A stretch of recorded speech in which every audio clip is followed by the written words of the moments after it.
ሰላም ጤና ይስጥልን አድማጭ ተመልካቾቻችን ሰኔ 17 2018 ዓ.ም ዕለታዊ መረጃዎችና ዘገባዎችን ወደ እናንተ የማደርስ ይሆናል። በያዝነው ሰኔ ወር የሰኔ ዘመቻ በሚል በአማራ ክልል በተለያዩ አካባቢዎች ከፍተኛ የሆነ ወታደራዊ ስምሪት እየተደረገ ነው የሚገኘው። ባለፉት 2 ሳምንታት በተለያዩ አካባቢዎች የነበረው ወታደራዊ ስምሪት የአየር ኃይል ቅኝትና የድሮን ጥቃቶችና የድሮን ስምሪቶችን ጨምሮ ዛሬም በተለያዩ አካባቢዎች ከፍተኛ የሆነ ወታደራዊ ስምሪት እንዳለ የወጡ መረጃዎች ያሳያሉ። እነዚህን ጨምሮ በተለያዩ አካባቢዎች ያሉ ዝርዝር መረጃዎችን ወደ እናንተ አደርሳለሁ። እየተከታተላችሁ አብራችሁ እንድትቆዩ ነው በአክብሮት የምጋብዛችሁ። በዛሬው ቀን በተለይ ከባድ ውጊያ እየተደረገበት በሚገኘው የጎንደር ቀጠና ሰሜን ጎንደርና ማዕከላዊ ጎንደር በሚያዋስነው የዳባትና የወገር አካባቢ ያለውን አሁን ሁኔታ በተመለከተ ዝርዝር መረጃዎች አደርሳችኋለሁ። ሰሞኑን በማዕከላዊ ጎንደር፣ በሰሜን ጎንደር እንዲሁም ደግሞ በተለያዩ አካባቢዎች ከፍተኛ የሌሊት ዘመቻዎች እየተደረጉ መሆናቸው ይታወቃል። ዛሬም በወገራ ቀጠና ያለው ከዚህ ጋር የተያያዘ ነው። ዝርዝሩን የምትሰሙት ይሆናል። ይህን ውጊያ ተከትሎ ከደባርቅ ወደ ጎንደር ያለው የትራንስፖርት እንቅስቃሴ ስለመቋረጡም የሚገልጹ መረጃዎች አሉ። ይህ በእንዲህ እንዳለ በኢትዮጵያ ውስጥ የሚንቀሳቀሱ ዓለም አቀፍ የረድኤት ድርጅቶች ዕለታዊ የደህንነት መለዋወጫ መልእክቶቻቸው ላይም በአካባቢ ያለውን የጸጥታ ሁኔታ በተመለከተ ከተለዋወጧቸው መረጃዎች መካከል የአካባቢዎቹን የመንገድ፣ የትራንስፖርት፣ የደህንነት ሁኔታ የተመለከተ አጭር መረጃም እንደዚሁ ከግንባር መረጃዎች ጋር አደርሳችኋለሁ። እናንተ እስከ መጨረሻው አብራችሁ እንድትቆዩ ነው በአክብሮት የምጋብዛችሁ። ሀሳብ አስተያየት ቢኖራችሁ ጥቆማ ዜና@gmail.com ላይ ልታደርሱ ትችላላችሁ። አሁንም ሰብስክራይብ አድርጎ የተከታዮቹ ቁጥርና የቻናሉ ቤተሰቦች ቁጥራቸው እንዲጨምር ይህን እያደረጋችሁ ያላችሁትን በእጅጉን የማመሰግነው። ለተከታታይ የምስሎችና የቪዲዮ ጥራቶች ይቅርታ ጠይቃለሁ። በመብራት መጥፋት ምክንያት በተፈጥሮ ብርሃን እየተቀረጸ ስለሆነ የምስል ጥራት ባይኖረው እሱን ግምት ውስጥ እንድታስገቡ በአክብሮት እየጠየኩ ወደ መረጃዎቹ ነው የሚሄደው። ወደ መረጃዎቹ ሲሄድ የሰኔ ዘመቻ በሚል በአማራ ክልል የተለያዩ አካባቢዎች ከፍተኛ የሆነ ወታደራዊ እንቅስቃሴ እየተደረገ መሆኑን ከየአካባቢ የወጡ መረጃዎች ያሳያሉ። በወሎ ቀጠና በሰሜን ወሎ ደጋማ አካባቢዎች መቄት፣ ዋርላ፣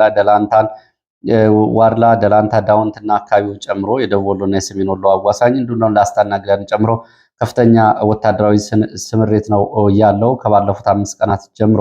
በተመሳሳይ እንደዚሁ በደቡብ ወሎና ሰሜን ወሎ ቆላማ አካባቢዎች በአምባሰልና አካባቢው ወረባቦ ከሐይቅ እስከ መርሳ ባሉት ቀጠናዎችም ተመሳሳይ ወታደራዊ ስምሪቶች የእግረኛ እንዲሁም ደግሞ የመካናይዝድ ጭምር ስምሪቶች መኖራቸውን መረጃዎች ገልጸዋል። በምዕራብ ወሎም 5ኛ ቀኑን የያዘው በተለይ በአማራ ሳይንት ተድባበ ማርያም እና አካባቢው ዘመቻዎች ቀጥለዋል።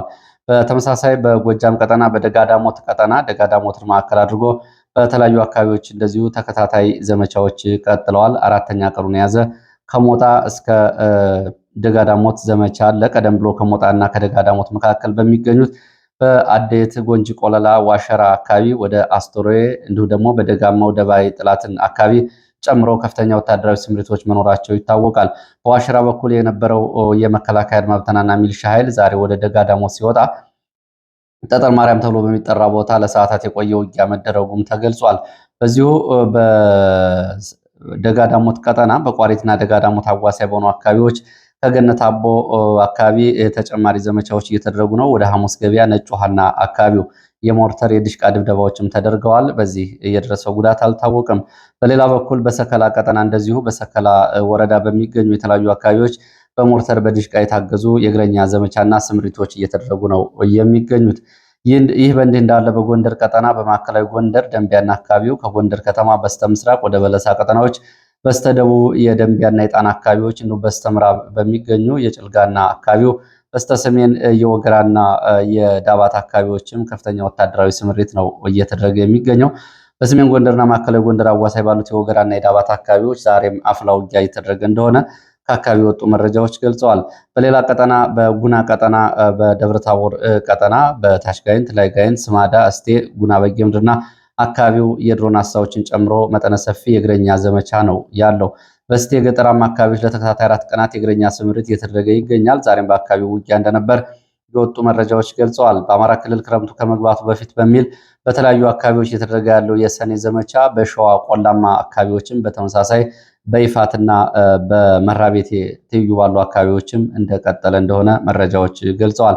እነዚህ አሁን እየተደረጉ ያሉት የሰኔ ዘመቻዎች የሚባሉት ይላሉ የመረጃ ምንጮች በተለያዩ አካባቢዎች ከሆነ የእግረኛ የመካናይዝድ እና የአድማ ብተናና ሚሊሻ በተደራቢ ጥምር ጦር እየተባለ እንዲሁም ደግሞ ስልታዊ ጥቃት በሚል አየር ኃይል ድጋፍ የሚያደርግለት ነው የሰኔ ዘመቻ ተብሏል።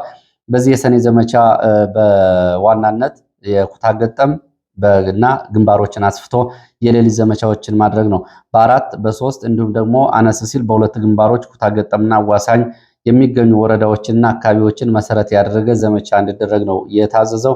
ይህም አንድ ዞን ከሌላው ዞን፣ አንድ ወረዳ ከሌላው ወረዳ እንዲሁም ደግሞ ከበፊቱ በተለየ ሁኔታ አስፍቶ የሚደረጉ ዘመቻዎች እንደሆኑ የወጡ መረጃዎች ይገልጻሉ።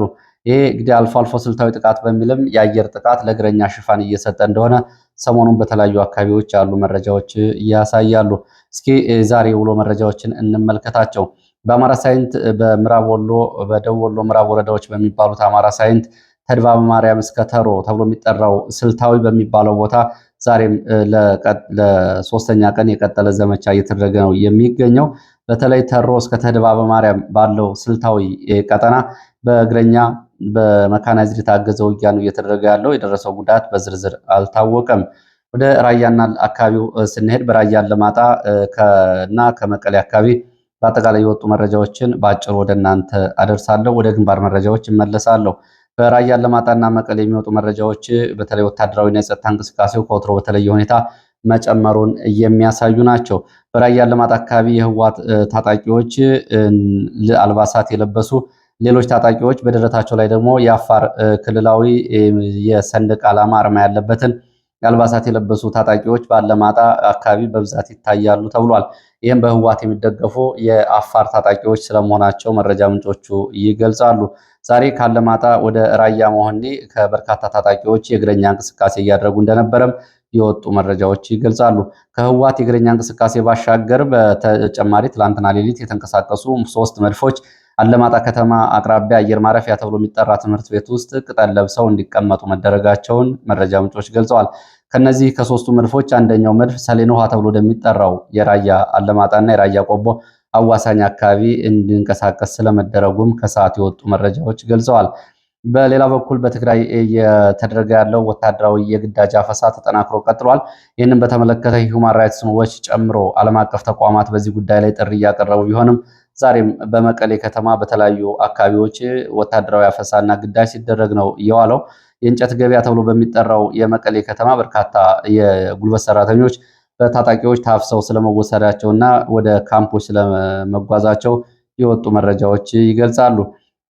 ይህ በእንዲህ እንዳለ ካለማጣ ወደ መሆኒ አቅጣጫ ዛሬ እንደዚሁ በርካታ ተሽከርካሪዎችም ተንቀሳቅሰዋል።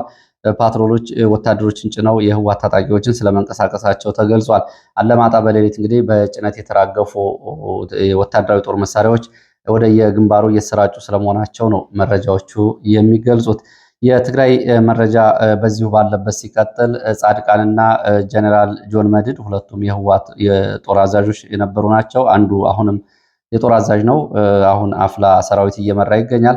ሌላው ግን አዲስ አበባ ይገኛል። ጀነራል ጻድቃን አዲስ አበባ የሚገኘው የቀድሞ የህወሓት ከፍተኛ ወታደራዊ አዛዥ ሰሞኑን በትግረኛ በሚሰራጩ ሚዲያዎች ጋር ባደረገው ቃለ ምልልስ የትግራይን ወጣቶች አፈሳ አውግዟል። ይህንን ድርጊት ደርግና ሻቢያን የሚያስንቅ የህወሓት ድርጊት ሲል ገልጿል።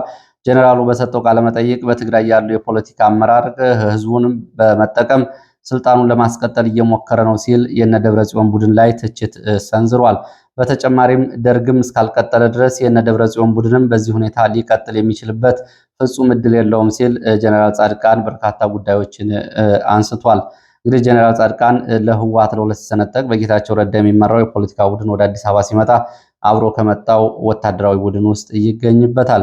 ሌላው የህወሓት ወታደራዊ አዛዥ ከሆኑት አሁን ደቡባዊ ግንባር እየተባለ የሚጠራው ዋና አዛዥ ጆን መድድ ወይም ደግሞ በመደበኛ ስሙ ጀነራል ዮሐንስ ወልደ ጊዮርጊስ በቀድሞው ጦርነት በትግራይ ጦርነት በነበረው ሁኔታ የነበረው የኃይል አሰላለፍን በመበተን አዲስ የኃይል አሰላለፍ በሀገር ውስጥና በምስራቅ አፍሪካ ደረጃ ስለመፈጠሩ ገልጿል። ጆን መድድ በአራት አቅጣጫ የከበበንን ጠላት አሰላለፍ በማፍረስ ብልጽግናን ብቻውን አስቀርተነዋል ሲል ተናግሯል። ከፕሪቶሪያው ስምምነት በኋላ በቀጠናው አዲስ የፖለቲካና ወታደራዊ የኃይል አሰላለፍና ግንኙነት መፈጠሩን ገልጿል። ይህም በተደጋጋሚ እንግዲህ ህወሓቶቹ የሱዳንንም በአማራ ክልል ውስጥ ያለውን ጦርነትም የኤርትራና የአብይን ኩርፊያ ውስጥ መግባትም ጨምሮ ቀጠናዊና አገራዊ ጉዳዮችን እንደራሳቸው የኃይል አሰላለፍ ወስደዋል። በተደጋጋሚ እየገመገሙ ነው። ከግምገማ ባሻገር በውጊያዎቹም በወታደራዊ ድጋፍም እየተሳተፉ ይገኛሉ። በሱዳን ጦርነት በቀጥታ ታጣቂ ማስገባት እየተሳተፉ ይገኛሉ። በሌሎች አካባቢዎች እንግዲህ ጆን መድድ ባለፈው አለማጣ ላይ እንዳለው በአማራ ክልል ጦርነቱ ትግራይ ውስጥ እንዳይገባ በአማራ ክልል ለሚደረገው ጦርነት ወደዛው ሄደን እንሳተፋለን፣ ድጋፍ እናደርጋለን ማለቱ ይታወሳል። ለማንኛውም ከፕሪቶሪያ የሰላም ስምምነት በኋላ በአራት አቅጣጫ የከበበንን ኃይል በትነነዋል ሲል ተናግሯል። ወደ ጎንደር ቀጠና ስመለስ በሰሜንና በማዕከላዊ ጎንደር አዋሳኝ ቀጠናዎች ከአራት አቅጣጫዎች የተሰነዘረ መጠነ ሰፊ ጥቃት ተከትሎ ዛሬ በአካባቢው ከባድ ውጊያ እየተደረገ ነው። ከማለዳ ጀምሮ እስከ ሰዓት ድረስ በእነዚህ በተጠቀሱት አካባቢዎች ውጊያው ቀጥሏል። በወገራ እና በዳባት ወረዳዎች ስር በሚገኙ አራት ዋና ዋና ግንባሮች የተቀሰቀሰው ጦርነት እስከዚህ ሰዓት ቀጥሏል ብለዋል የመረጃ ምንጮቹ። በሰሜን ጎንደርና ማዕከላዊ ጎንደር አዋሳኝ አካባቢዎች ዛሬ ከማለዳ 12 ሰዓት ጀምሮ እስከዚህ ሰዓት ድረስ እጅግ ከባድ ውጊያ ሲደረግ መዋሉን የወጡ መረጃዎች ገልጸዋል። ይህ መጠነ ሰፊ ውጊያ የተቀሰቀሰው መከላከያ፣ የክልሉ አድማ ብተና፣ ፖሊስ፣ የእግረኛ ሚሊሻዎች ያካተተ ኃይል ከአራት የተለያዩ አቅጣጫዎች በመነሳት ወደ ፋኖ ቀጠናዎች የሌሊት ዘመቻ ከበባ ለማድረግ መንቀሳቀሱን ተከትሎ በፋኖ ከፍተኛ ያጸፋ ምላሽ መሰጠቱን ተከትሎ ነው። በዚህ ዘመቻ እንግዲህ ማረጋቸው ለጊዜው ያልተገለጸ ወታደራዊ አዛዦችን ጨምሮ ጉዳት ደርሷል። በፋኖም ሆነ በዚህ ጥምር ኃይል እየተባለ በሚጠራው በኩል የደረሰው ጉዳት ግን ገና በዝርዝር አልታወቀም።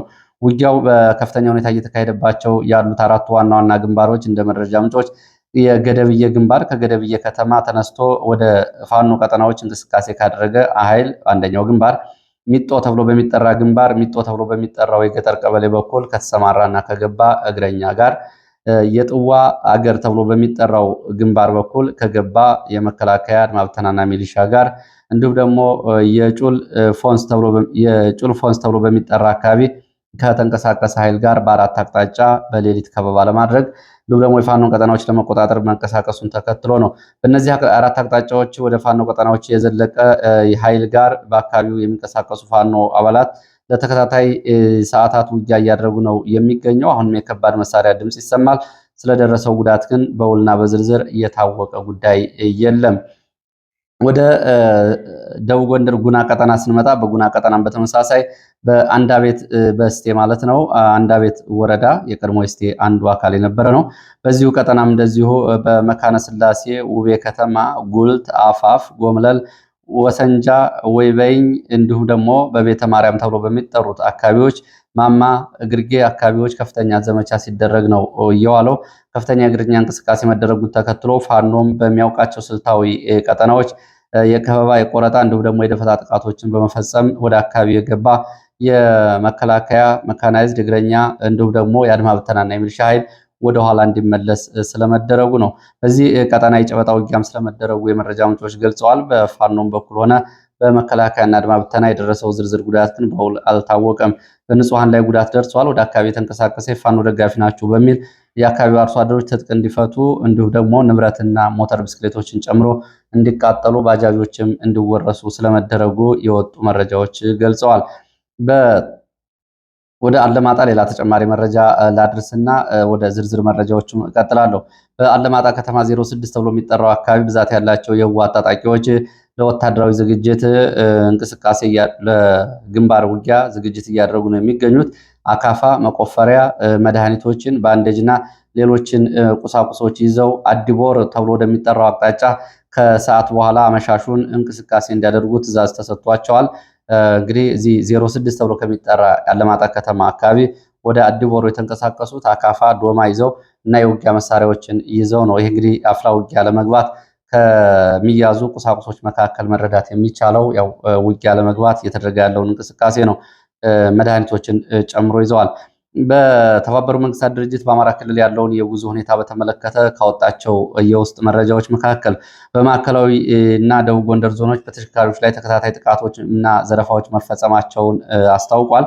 በአምባ ጊዮርጊስ ዳባት ዋናው መስመር ደባርቅ ጎንደር ያለው መስመር መንገዱ ስለመዘጋቱ በአማራ ክልል የተለያዩ አካባቢዎች መጠነ ሰፊ የጋራ ዘመቻ እየተደረገ ስለመሆኑና በአይነቱ ለየት ያለ ወታደራዊ ስምሪት መኖሩም ተገልጧል። ያው እንግዲህ ከላይ የሰኔ ዘመቻ ያልነው ነው። በጎንደር ደባርቅ መስመር በተሽከርካሪዎች ላይ ጥቃት ደርሷል። በማዕከላዊ ጎንደር ዞን በሚንቀሳቀሱ የመንግስት የዓለም አቀፍ ተቋማትና የህዝብ ተሽከርካሪዎች ላይ በተከታታይ ጥቃትና ዘረፋ ስለመፈጸሙ የተባበሩ መንግስታት ድርጅት የሰራተኞቹ የደህንነት ማስጠንቀቂያ መረጃ ያሳያል። ዛሬ ሰኔ 17 ከረፋዱ 5 ሰዓት ገደማ ከደባርቅ ወደ ጎንደር በመጓዝ ላይ የነበረ ሁለት የተባበሩት መንግስታት ድርጅት ቀላል ተሽከርካሪዎችን የያዘ ኮንቮይ ላይ በወገራ ወረዳ ወርቀ ደሞ ተብሎ የሚጠራ አካባቢ ጥቃት ተሰንዝሮበታል ብሏል። በዚህ ጥቃት የመጀመሪያው ተሽከርካሪ ቢያንስ በሁለት ጥይቶች ተመቶ ጉዳት የደረሰበት ሲሆን ሌሎች ተሽከርካሪዎች ውስጥ የነበሩ ተጓዦች ደግሞ የሞባይል ስልኮቻቸውና የኪስ ገንዘባቸው ስለመዘረፉ ተገልጿል። በዚህ ጥቃት በአደጋው በሰዎች ህይወት ላይ የደረሰ ጉዳት የለም ተብሏል። በተመሳሳይ ዜና ሰኔ 16 ቀን ከሰዓት በኋላ ከጎንደር ወደ ደባርቅ ሲጓዝ የነበረ የደባርቅ ዩኒቨርሲቲ ተሽከርካሪ ጨምሮ ሁለት ቀላል መኪኖች በወገራ ወረዳ 44 ማዞሪያ ተብሎ በሚጠራ አካባቢ በተገደው ጥሬ ገንዘብ፣ ስልኮች እንዲሁም ደግሞ ሌሎች ጌጣጌጦች በተሽከርካሪዎች ላይ ዝርፊያ ተፈጽመዋል። በባህር ዳር ጎንደር መስመር ባለው መስመርም እገታና ዝርፊያ መፈጸሙን የተባበሩት መንግስታት ድርጅት የጉዞ ማስጠንቀቂያ ያሳያል። ሰኔ 16 ቀን ከቀኑ 9 ሰዓት ከባህር ዳር ወደ ጎንደር በመጓዝ ላይ የነበሩ ሁለት የህዝብ ሚኒባስ ተሽከርካሪዎች በደቡብ ጎንደር ዞን ሊቦ ከምከም ወረዳ ጣራ ገዳም ተብሎ በሚጠራ አካባቢ ዘረፋ ተፈጽሞባቸዋል ብሏል። በትጥቅ የታገዘ ዝርፊያ ነው የተፈጸመው ተሳፋሪዎቹ ላይ ያለው መረጃው በማስፈራራት ውድ ዕቃዎችን፣ ንብረቶችን በጉልበት ስለመቀማታቸው ታውቋል። ከዚህ ጋር በተያያዘ ዝርፊያ ለማምለጥ እንቅስቃሴ ያደርጉ ተሽከርካሪዎች ላይም የተኩስ እሩምታ ተከፍቶባቸው ነበር ተብሏል። ሰኔ 17 ቀን ዛሬ ማለት ነው ከቀኑ 7 ሰዓት ጀምሮ በማዕከላዊ ጎንደር ዞን ወገራ ወረዳ ገደብየ ከተማ ዳርቻ በተቀሰቀሰ ከባድ ውጊያ በአካባቢው የመንገድ ትራንስፖርት መቆሙም ታውቋል። በዚህ ምክንያት በአሁኑ ወቅት ከአምባ ጊዮርጊስ ወደ ዳባት ወደ ዋናውን አስፋልት መንገድ ለማንኛውም ተሽከርካሪ ዝግ ሆኖ መዋሉ ተገልጿል። በዚሁ ከሰኔ 15 እስከ ሰኔ 17 ባሉት ቀናት በአማራ ክልል የኦሮሚያ ልዩ ዞን ከሚሴን ጨምሮ በሰሜን ሸዋ አዋሳይ በሚገኙ የይፋት ቀጠናዎችም ውጊያዎችና ግጭቶች እንደነበሩ መረጃው ይገልጻል። በዚህ ሳምንት መከላከያ የፖሊስ ሚሊሻን ያካተተ የጸጥታ ኃይል አዲስ ዘመቻ መጀመሩንም ይሄው መረጃ ገልጿል። ያው ከላይ በዝርዝር የተመለከትነውን ይደግማል። ሰፊ ስምሪት ተደርጓል። በዚህ ምክንያት በጎጃም፣ በጎንደር፣ በወሎ፣ በሸዋ አካባቢዎች በርካታ የትጥቅ ግጭቶች መቀስቀሳቸውን የተባበሩት መንግስታት ድርጅት ዕለታዊ የደህንነት መረጃው ላይ መዝግቧል። አብዛኛው ግጭቶች ከዋና መንገዶች ከአስፋልትና ዋና ኮሪደሮች ውጭ ሆነው ርቀው በሚገኙ ገጠራማ አካባቢዎች የተከሰቱ ስለመሆናቸው የደረሱ ጉዳቶችንና አጠቃላይ ሁኔታውን ለማወቅ እንዳልተቻለ ነው የተገለጸው። ወደ መረጃዎቹ እቀጥላለሁ። ወደ ደብረታቦር የሚወስደን መረጃ ነው የማስከትለው። በደቡብ ጎንደር ዞን ደብረታቦርና እስቴ የሚገኙ የህዝባዊ ፖሊስ አባላት በመከላከያ ሰራዊት ከፍተኛ በደል እየተፈጸመብን ነው ሲሉ ገልጸዋል። ከደብረታቦር አካባቢ የሚገኙ ፖሊሶች ይህንን ብለዋል። በአማራ ክልል በተለያዩ ቀጠናዎች የሚንቀሳቀሱ የክልሉ ፖሊስ አባላት ላይ ያተኮረ መጠነ ሰፊ ጥቃት፣ ትጥቅ ማስፈታት፣ ማስወረድ እንዲሁም ደግሞ እርምጃ እየተወሰደ መሆኑን የገለጹት የፖሊስ መረጃዎች በተለይ በደቡብ ጎንደር ዞን ስር በሚገኙት ደብረታቦር ከተማ፣ በስቴ ወረዳ፣ በስቴ መካነ ኢየሱስ ከተማ የህዝባዊ ፖሊስ አባላት ላይ በመከላከያ ሰራዊት በኩል ከፍተኛ ጥቃት ተፈጽሞብናል ብለዋል። እርምጃም ተወስዷል፣ ባልደረቦቻችንም ተገድለዋል ብለዋል የፖሊስ አባላቱ። የመከላከያ አባላት በፖሊሶች ላይ ይህንን የመሰለ እርምጃ ለምን እንደሚወስዱ የተገለጸ ነገር የለም ያሉት የፖሊስ አባላት አሁን በመከላከያና በፖሊስ መካከል ከፍተኛ ፍጥጫ ነው በየአካባቢ ያለው ብለዋል። በዚህ ምክንያት የፖሊስ አባላት በተናጠል እንዲሁም ደግሞ የመከላከያ አባላት በተናጠል መንቀሳቀስ አይችሉም፣ አንዱ በአንዱ ባለበት አካባቢ። ከስፍራ የወጡ ዓይን እማኞች እንደገለጹት ደግሞ በስቴ መካነ ኢየሱስ ከተማ ውስጥ 3 የፖሊስ አባላት ሰሞኑን በመከላከያ ተይዘው ወደ ካምፕ ከተወሰዱ በኋላ ስለመረሸናቸው ገልጸዋል።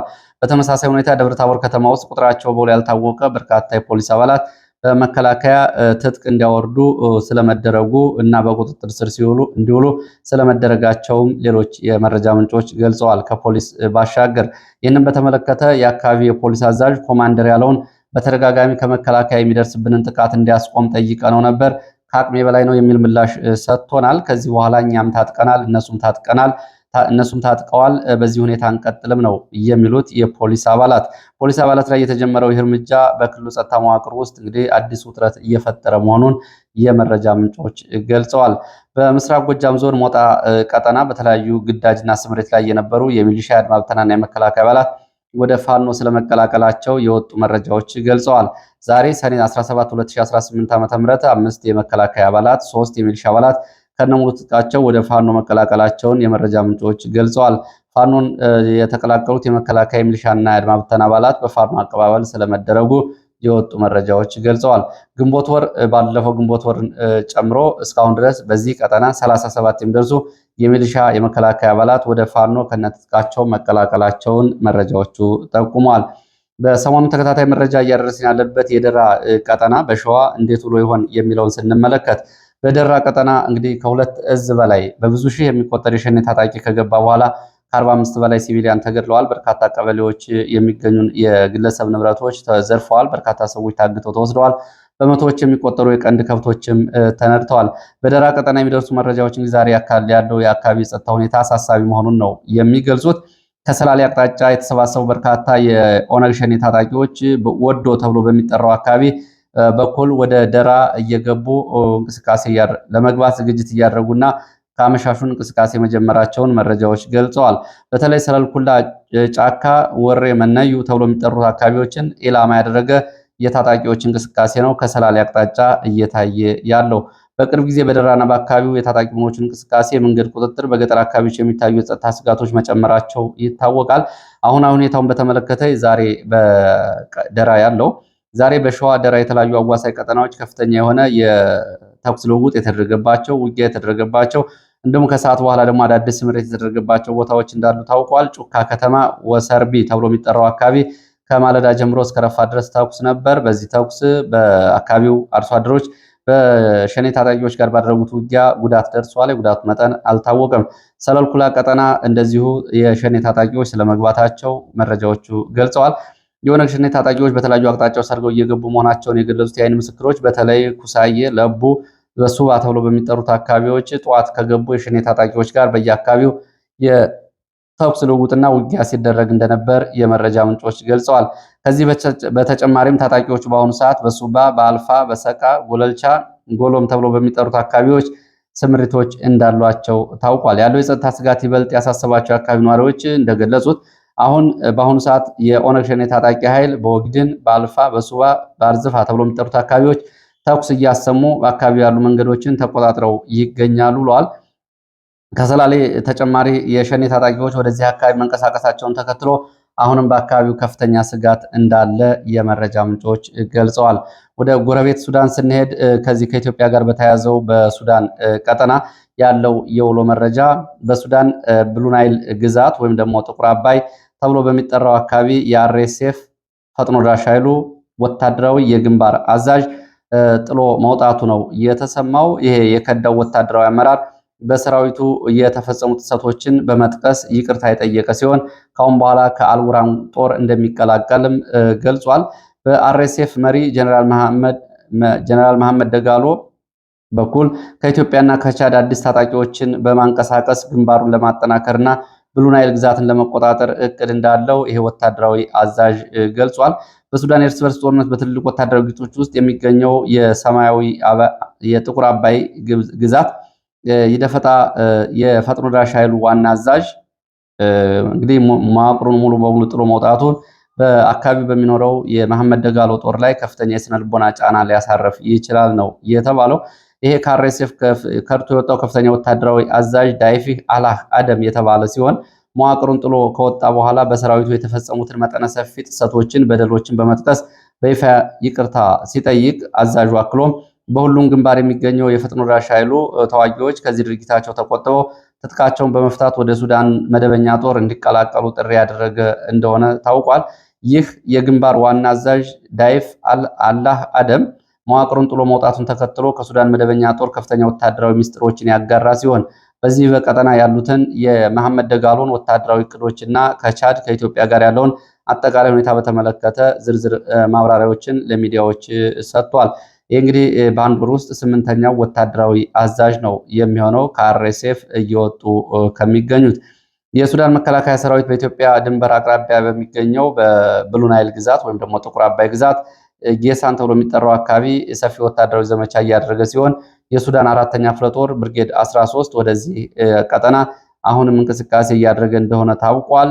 ዱጋላና ሸምቦን ተብሎ የሚጠሩትን አካባቢዎች ጨምሮ ወደ ኢትዮጵያ ድንበር ጆሴፍ ቱካ ተብሎ የሚጠራው የመሐመድ ደጋሎ ተባባሪ ኤስፒኤልኤም ኖርዝ ኃይል ዋና አዛዥ የተቆጣጠረውን የአልባር ምሽግን በመያዝ ወደ ኩርሙክና ወደ ኢትዮጵያ አሶሳ ድንበር እየተጠጋ መሆኑን የወጡ መረጃዎች ያሳያሉ። በዚህ ሰዓት ከተለያዩ አካባቢዎች በማሰባሰብ ወደ እናንተ ለማድረስ ይዣቸው የነበሩ መረጃዎች እነዚህን ይመስላሉ። ስለተከታተላችሁ በእጅጉ አመሰግናለሁ። በሌላ ተመሳሳይ መርሃ ግብር እስከምንገናኝ መልካም ጊዜ